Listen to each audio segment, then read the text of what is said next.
Well, the VAR disaster continues. This Chelsea Spurs game is a complete nightmare. There has been so many checks. It feels like there's a check every 5 minutes for something. That James elbow, which was nothing. There's goals called offsides, or officials sidemen, waiting to put their flags up. A complete disaster. Sort of just carrying on from Saturday night, the Arsenal Newcastle game, which of course I'm here to talk about today. I figured I would wait, and I didn't expect to wait this long. I was out of town. I figured more things would come to light, and they certainly did. All in all, this is not the first time that this has happened to Arsenal, and it's not the first time for any Premier League team, really. I just saw a thread from a Newcastle fan talking about, I think it was last season, they got something ruled off against Wolves, and Wolves were given a penalty. But this is the point. This is why I don't understand how people fail to see this over and over, is that these decisions, VAR, these officials, everybody involved, this is affecting the entire league. Who makes up the league? The teams that we support. And I don't know how that doesn't click with people.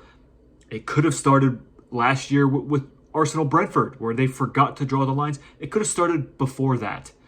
Things could have been implemented. Rules need to be clear. There are so many things where you could have said, okay, at this point right now, enough is enough. It could have been Liverpool Spurs, that horrific decision to let that goal stand. I mean, there is no team bias here. I have zero bias when it comes to this. I wasn't a fan mocking Liverpool about losing, and it wasn't because the Spurs beat them. I would have said that and stood by that decision regardless of the team. So I just want to be perfectly clear about that before I move on. Look, the Pgmol they are in, I think, a lot of trouble. They're under a lot of pressure, and I just want to touch on Mark Goldbridge's tweet yesterday. He spoke about how pundits like Gary Neville, Jamie Carragher, Alan Shearer are now coming out attacking Arsenal and Mikel Arteta for his statements. And you know what? All in all, the emotions ran high. It's right after the game, but I know that he's seen these back. Whenever a coach tells you, like Eddie Howe, lying through his teeth, talking about how Arteta must have seen something he didn't. These guys sit on the sideline with tablets in their hand. The camera could go to them after a penalty is given, or whatever it is, and you'll see them watching the replay. So I don't buy it at all. I think it's really, really dirty work from Eddie Howe. I don't buy it when Mikel Arteta says it, okay? I don't buy it at all, and yet they do it, and you have these pundits like those three I just mentioned come out defending the Pgmol. So they cannot do anything wrong. And like Goldbridge said, there is without a doubt that these guys have a WhatsApp group. Things are going around. The Pgmol is getting a bunch of stick. Neville and Shearer, their tweets yesterday came out minutes apart. I mean, how dumb did these people think we really are? It is insulting, to say the least. So, the inconsistency of the league, a few seasons back, the Cedric nudge on Son that gave them a penalty, extremely decisive, right? That we went on to lose that game, missed out in the top four. You talk about consistencies with red cards. The Bruno Guimaraes red card. Lack of red card. I said this before, and I've said it in tweets, and I've said it talking to other people. VAR did look at it. People seem to be confused about that. They did look at it, that elbow. And I think the worst part about it is when you look back to the Man City game, I can't remember who the referee was, or perhaps it was Howard Webb, who said they didn't want to hurt the integrity of the game. You know what? If you're a player who makes a challenge like that, you have ruined the integrity already. It's up to the player to keep integrity into the game. It's the referee's job to discipline players who break that integrity. So Kovacic should have been sent off, if not a straight red. It should have been a second yellow, right, for that challenge that he made.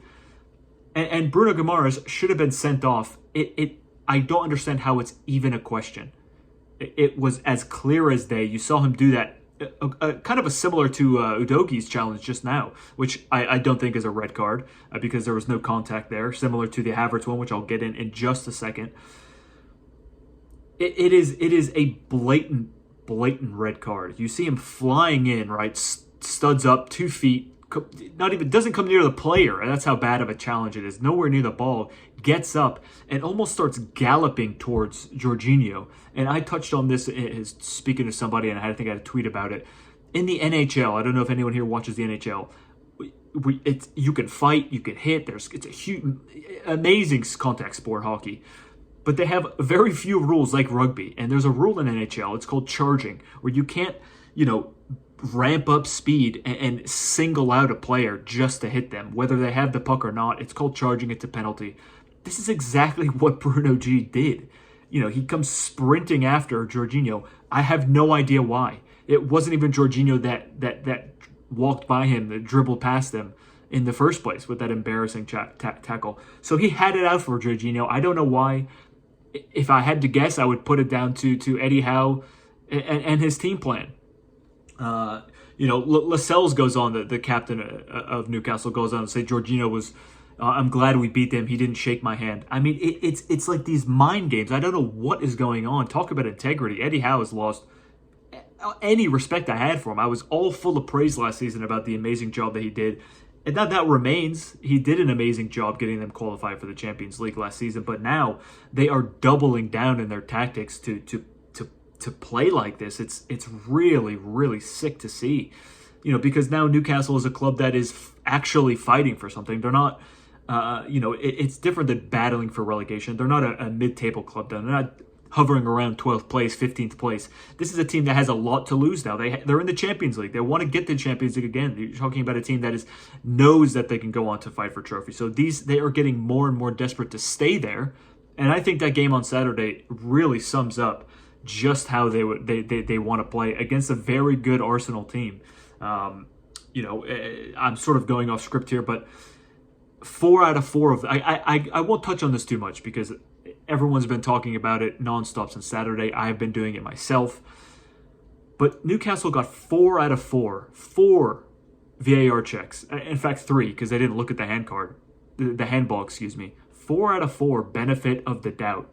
It goes Newcastle's way. Was the ball out of bounds? Well, it's inconclusive. Okay, maybe it was, maybe it wasn't.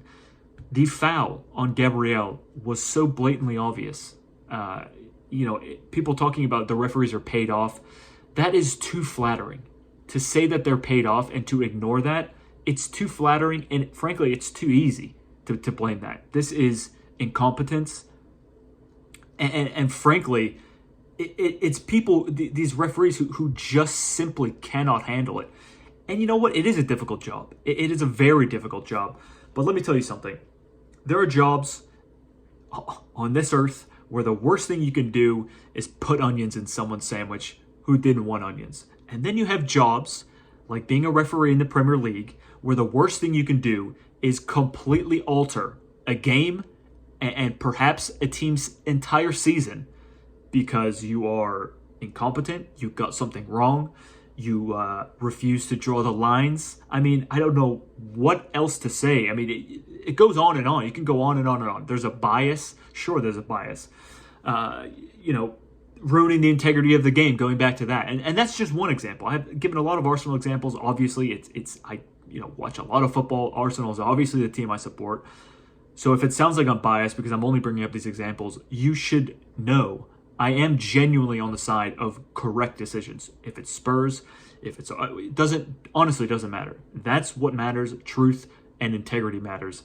And it just seems like these, the Pgmol, Howard Webb, they must be buried right now. Forget a statement, forget an apology. I have no doubt that they will come out with a statement after this game today is over, sort of dust settles. I bet you they'll say something. We know Arteta's going to be fined. I think he's already going to be banned for the game against Burnley. It is so insignificant in the grand scheme of things. I hope other managers can step up and do this.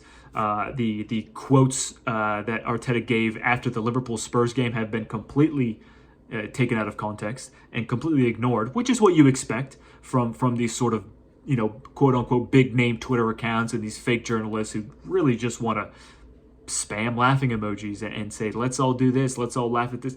And when it happens to their team, it's not karma, like people love to say. This is the reality of the officiating in the Premier League.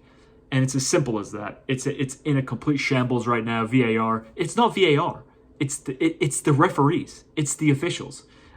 Maybe people say that because they're just cutting to the chase. So be it. You know, we saw Anthony Taylor get demoted to the championship, and yet he was on VAR in a game yesterday. Now, why should the championship have to suffer from a referee who's just been demoted?